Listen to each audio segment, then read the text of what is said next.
Martial law ang marahas na pag-aresto sa mga illegal immigrants sa Los Angeles, California. Meron pang ang journalist na binaril at meron ding Pilipinong inaresto.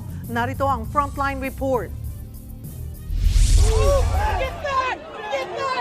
Binarikadahan ng National Guard ang labas ng Los Angeles Detention Center sa California, Amerika.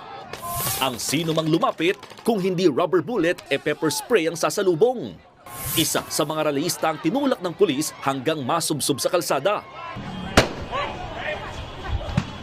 Ilang beses din namaril ng rubber bullet ang mga pulis.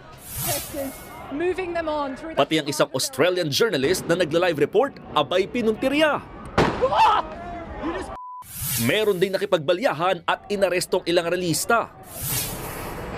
Pero hindi nagpatinag ang mga rallyista. Sinunog nila mga police mobile. Ganyan kagulo sa Los Angeles ngayon kasunod ng malawakang pagdampot sa mga illegal immigrant alinsunod sa utos ni US President Donald Trump.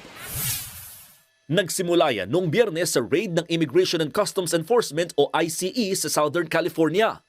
Kabilang sa naaresto ang Pilipinong si Rolando Veneracion Enriquez. Ayon sa Homeland Security, illegal alien at sexual offender si Enriquez. Sumiklab naman ang mga pag-aaklas dahil sa kawalan ng due process porket immigrant. Trump hates us.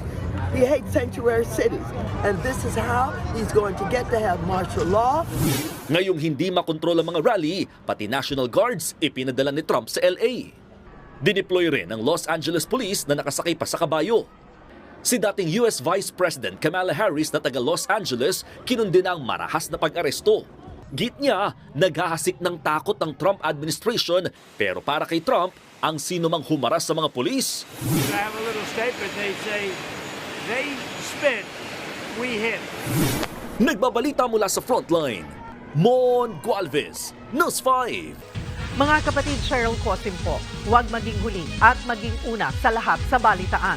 Para sa tuloy-tuloy na talakayan sa Frontline, mag-follow at mag-subscribe sa social media pages ng News 5.